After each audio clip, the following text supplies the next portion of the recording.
I'm Romeo St. Pierre, and this is History Notes.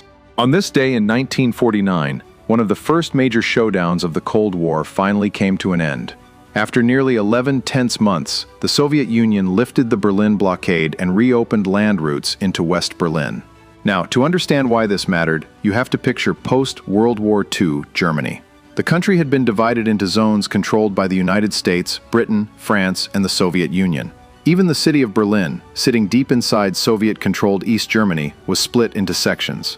In June of 1948, Soviet leader Joseph Stalin tried to force the Western Allies out of Berlin by cutting off all rail, road, and canal access to the western half of the city. Suddenly, more than 2 million people in West Berlin were stranded without regular deliveries of food, coal, medicine, and other essentials. The Soviets assumed the West would eventually give up. Instead, the United States and its allies launched one of the greatest humanitarian and logistical operations in history, the Berlin Airlift. Around the clock, cargo planes flew into West Berlin carrying supplies. Pilots landed every few minutes, day and night, in all kinds of weather. At the height of the operation, planes delivered thousands of tons of food and fuel every single day. For the people of West Berlin, those aircraft became symbols of hope. Some pilots even dropped candy to children waiting near the airfields, earning the nickname the Candy Bombers.